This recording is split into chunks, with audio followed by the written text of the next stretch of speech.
Hi children, welcome to our channel learn think and grow. 1 മുതൽ 7 വരെയുള്ള ക്ലാസ്സുകളുടെ വീഡിയോകൾ നമ്മുടെ ചാനലിൽ അപ്ലോഡ് ചെയ്യുന്നുണ്ട്. ഓരോ ക്ലാസ്സുകളുടെയും വീഡിയോകൾ ചാനൽ പ്ലേലിസ്റ്റിൽ അവൈലബിൾ ആണ്. ഓരോ ക്ലാസ്സുകളുടെയും പ്ലേലിസ്റ്റ് ലിങ്കുകൾ വീഡിയോയുടെ താഴെ ഡിസ്ക്രിപ്ഷൻ ബോക്സിൽ നൽകിയിട്ടുണ്ട്. ഡിസ്ക്രിപ്ഷൻ ബോക്സിൽ ചാനലിൻ്റെ ഇമെയിൽ ഐഡിയും വാട്സാപ്പ് നമ്പറും കൊടുത്തിട്ടുണ്ട്. ഏതെങ്കിലും ക്ലാസ്സുകൾ ലഭിക്കുന്നില്ല എങ്കിൽ വാട്സാപ്പിൽ കോൺടാക്ട് ചെയ്യാവുന്നതാണ്. ഇനി നമുക്ക് വീഡിയോയിലേക്ക് പോകാം.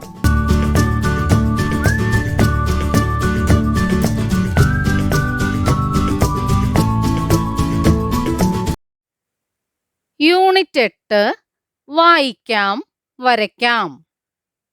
കൂട്ടുകാരെ, ചിത്രം നോക്കൂ. സഞ്ചാരി ഏത് ഭൂപടമാണ് പരിശോധിക്കുന്നത്? കേരളത്തിന്റെ ആണല്ലേ. എന്തിനായിരിക്കും? ഭൂപടത്തിൽ നിന്ന് സഞ്ചാരിക്ക് എന്തെല്ലാം കാര്യങ്ങൾ അറിയാൻ കഴിയും?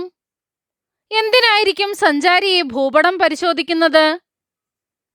ദിശ അറിയുന്നതിന്, വഴി കണ്ടെത്തുന്നതിന്, ദൂരം അറിയുന്നതിന്, വിനോദസഞ്ചാര കേന്ദ്രങ്ങൾ കണ്ടെത്താൻ വേണ്ടിയിട്ട്, പിന്നെയോ തനിക്ക് പോകേണ്ട സ്ഥലത്തേക്ക് ഇവിടെ നിന്ന് എങ്ങോട്ടാണ് പോകേണ്ടത് എന്ന് കണ്ടെത്തുന്നതിനായി. ഭൂപടം വായിക്കാം.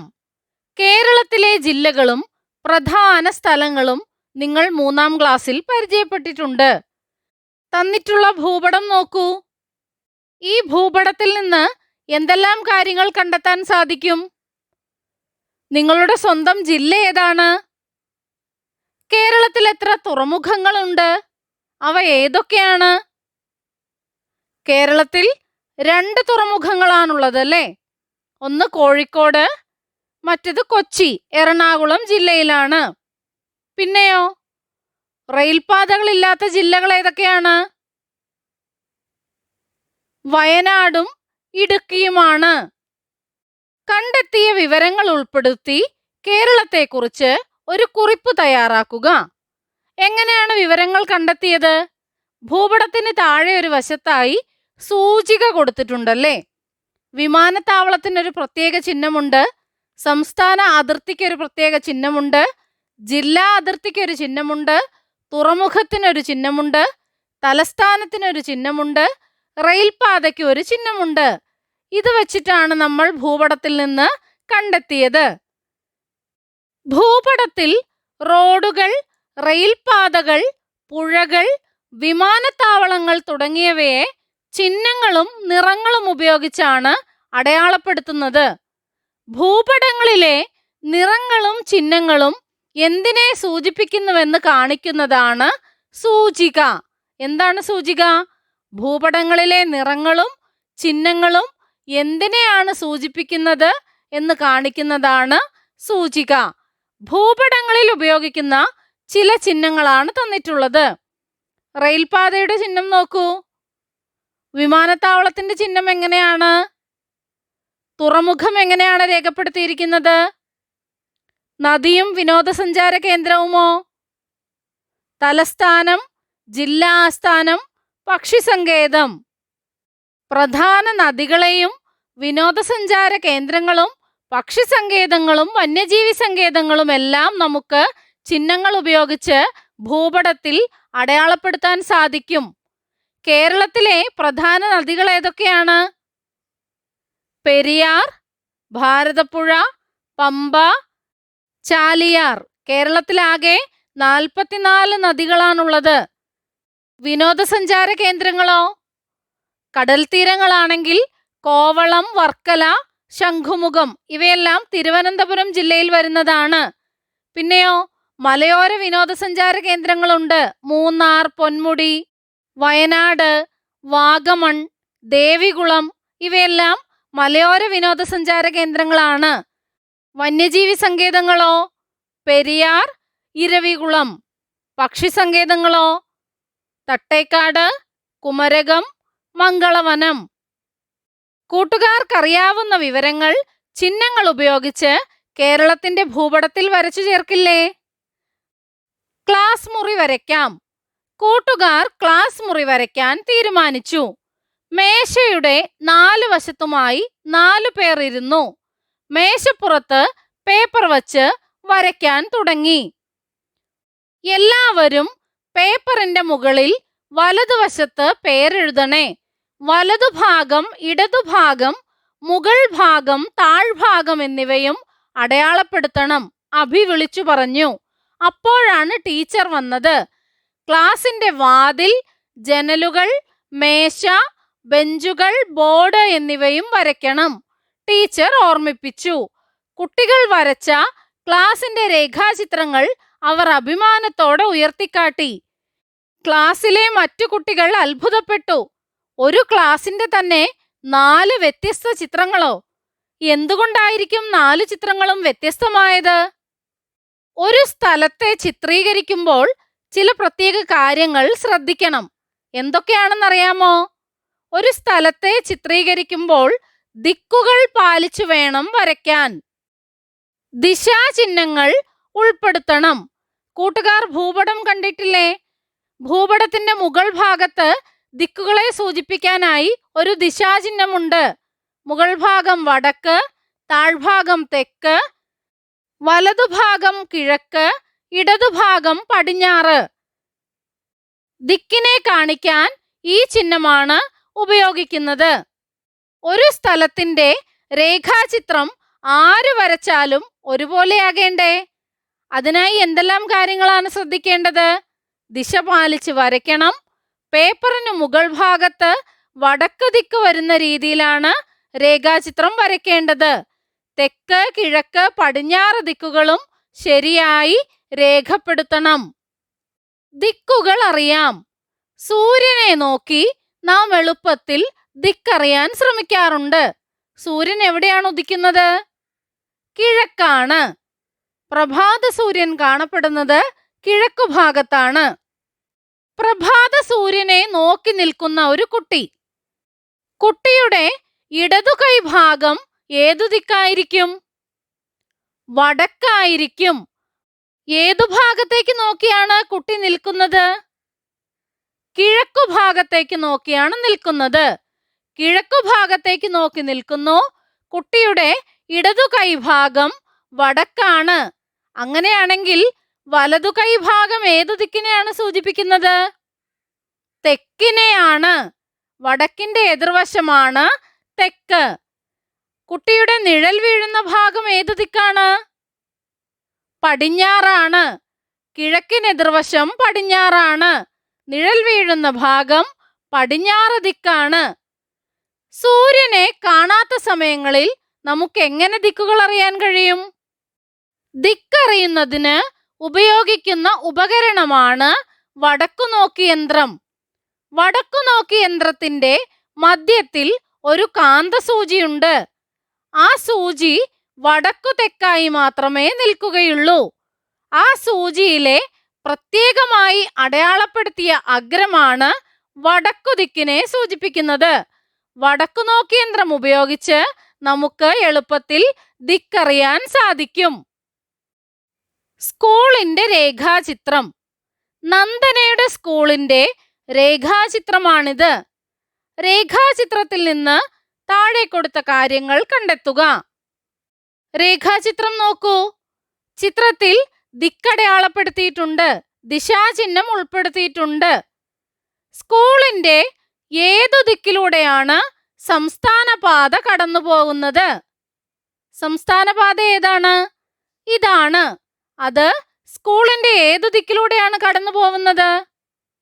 വടക്ക് ദിക്കിലൂടെയാണ് കടന്നു പോകുന്നത്. പാചകപ്പുരയുടെ ഏതു ദിക്കിലാണ് കിണർ? പാചകപ്പുര ഏതാണ്? ഇതാണ്. കിണർ എവിടെയാണ്? ഇവിടെയാണ്.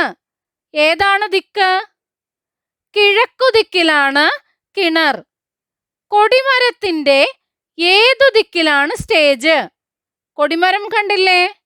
കൊടിമരത്തിന്റെ ഏതു ദിക്കിലാണ് സ്റ്റേജ്? കിഴക്കു ദിക്കിലാണ്. കളിസ്ഥലത്തിന്റെ പടിഞ്ഞാറാണോ കിഴക്കാണോ സ്റ്റേജ്? കിഴക്കു ഭാഗത്താണ്. കളിസ്ഥലം ഇതാണ്, സ്റ്റേജ് ഇതാണ്. കളിസ്ഥലത്തിന്റെ കിഴക്കു ഭാഗത്താണ് സ്റ്റേജ്. സനലിന്റെ പഞ്ചായത്ത്. ആനറ പഞ്ചായത്തിലാണ് സനലിന്റെ സ്കൂൾ. ആനറ ഗ്രാമപഞ്ചായത്തിന്റെ ഭൂപടമാണ് തന്നിരിക്കുന്നത്. നോക്കൂ, ആ പഞ്ചായത്തിൽ ഏതെല്ലാം വാർഡുകളിലൂടെയാണ് പുഴ കടന്നു പോകുന്നത്? 1, 2, 4, 7, 8 വാർഡുകളിലൂടെയാണ് പുഴ കടന്നു പോകുന്നത്. തമിഴ്നാടുമായി അതിർത്തി പങ്കിടുന്ന വാർഡുകൾ ഏതെല്ലാമാണ്? 1-ാം വാർഡ്, 2-ാം വാർഡ്, 3-ാം വാർഡ്. ഭൂപടത്തിൽ മറ്റെന്തെല്ലാം കാര്യങ്ങളാണ് രേഖപ്പെടുത്തിയിട്ടുള്ളത്? സൂചിക നോക്കൂ. റോഡ്, സ്കൂൾ, നദി, നെൽകൃഷി, പൊതുകിണർ. ആനറ പഞ്ചായത്തിന്റെ ഭൂപടം പരിശോധിച്ച് ഓരോ വാർഡിന്റെയും സവിശേഷതകൾ പട്ടികപ്പെടുത്തുക. Ward number 1. എന്തൊക്കെ സവിശേഷതകളാണ്? തമിഴ്നാടുമായി അതിർത്തി പങ്കിടുന്നു, പൊതുകിണറുണ്ട്, സ്കൂളുണ്ട്, പുഴയുണ്ട്. Ward number 2.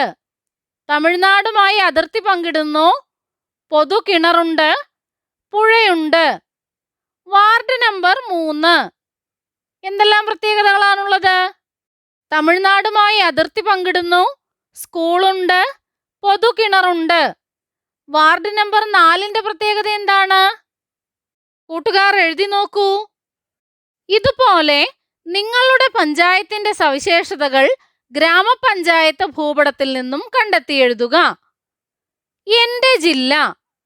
കേരളത്തിന്റെ ഭൂപടത്തിൽ സ്വന്തം ജില്ല കണ്ടെത്തുക. സ്വന്തം ജില്ലയുടെ രേഖാചിത്രത്തിൽ താഴെ കൊടുത്തവ അടയാളപ്പെടുത്തുക.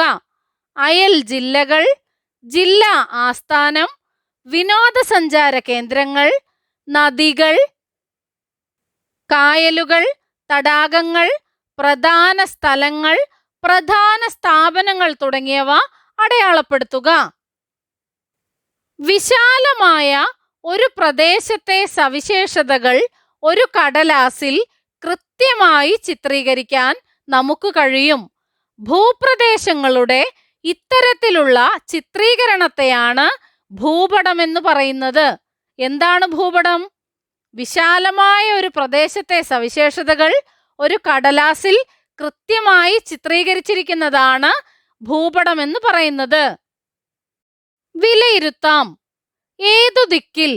മൃഗശാലയിലെ നിരീക്ഷണ ഗോപുരത്തിലാണ് ലിയാന ഇപ്പോൾ നിൽക്കുന്നത്. ഗോപുരത്തിന്റെ ഏതു ദിക്കിലാണ് ഓരോ ജീവിയുമെന്ന് എഴുതുക. ഗോപുരത്തിന്റെ വടക്ക് ദിക്കിലുള്ള ജീവി ഏത്? വടക്കു ഭാഗം ഏതാണ്? മുകൾ ഭാഗമാണ്. വടക്ക് ദിക്കിലുള്ള ജീവി ഏതാണ്? സിംഹമാണ്. ഒട്ടകം ഗോപുരത്തിന്റെ ഏതു ദിക്കിലാണ്? തെക്കുകിഴക്ക്. ഏതു ദിക്കിലാണ്? തെക്കുകിഴക്ക്. വടക്കിന്റെ നേരെ താഴ്ഭാഗമാണ് തെക്ക്. ഒട്ടകം നേരെ താഴെയാണോ നിൽക്കുന്നത്? അല്ല, കിഴക്കോട്ട് മാറിയാണ് നിൽക്കുന്നത്. തെക്കുകിഴക്ക് ഭാഗമെന്നാണ് പറയുന്നത്. ഗോപുരത്തിന്റെ ഏതു ദിക്കിലാണ് കുതിര? ഏതു ദിക്കിലാണ്? പടിഞ്ഞാറ് ദിക്കിലാണ്. ഗോപുരത്തിന്റെ ഏതു ദിക്കിലാണ് മുതല? താഴ്ഭാഗത്താണല്ലേ, തെക്കുഭാഗമാണ്. പാമ്പിന്റെ സ്ഥാനം എവിടെയാണ്? തെക്കുനിന്ന് അല്പം പടിഞ്ഞാറേക്ക് മാറിയാണ്, തെക്കു പടിഞ്ഞാറ് ഭാഗത്താണ്. ആന എവിടെയാണ് നിൽക്കുന്നത്? കിഴക്കു ഭാഗത്താണ്. സൂചിക നിർമ്മിക്കാം. താഴെ കൊടുത്തിരിക്കുന്ന രേഖാചിത്രത്തിൽ നിന്ന് എന്തെല്ലാം കാര്യങ്ങൾ കണ്ടെത്താൻ കഴിയും? എന്തെല്ലാം കാര്യങ്ങളാണുള്ളത്? പോലീസ് സ്റ്റേഷൻ ഉണ്ട്, റെയിൽവേ സ്റ്റേഷൻ ഉണ്ട്, ബസ് സ്റ്റേഷൻ ഉണ്ട്, പോസ്റ്റ് ഓഫീസ് ഉണ്ട്, പുഴയുണ്ട്, പാലമുണ്ട്, നെൽവയലുണ്ട്. ഇവയുടെ സൂചിക നിർമ്മിച്ച് രേഖപ്പെടുത്തുക. അടുത്തത് നോക്കാം. ശരിയായതിനു നേരെ ശരി ചിഹ്നം ചേർക്കുക. ദിക്കറിയാനുള്ള ഉപകരണത്തിന്റെ പേര് എന്താണ്? വടക്കുനോക്കി യന്ത്രം. ഒരു ഭൂപടത്തിന്റെ മുകൾ ഭാഗം ഏതു ദിക്കിനെയാണ് സൂചിപ്പിക്കുന്നത്? ഏതാണ്? വടക്കു ഭാഗമാണ്. മുകൾ ഭാഗം വടക്ക്, താഴ്ഭാഗമാണ് തെക്ക്. താഴെ കൊടുത്ത ചിഹ്നങ്ങൾ ഓരോന്നും എന്തിനെയാണ് സൂചിപ്പിക്കുന്നത്? ആദ്യത്തെ ചിഹ്നം നോക്കൂ. എന്തിനെയാണ് സൂചിപ്പിക്കുന്നത്? സംസ്ഥാന അതിർത്തിയെയാണ് സൂചിപ്പിക്കുന്നത്.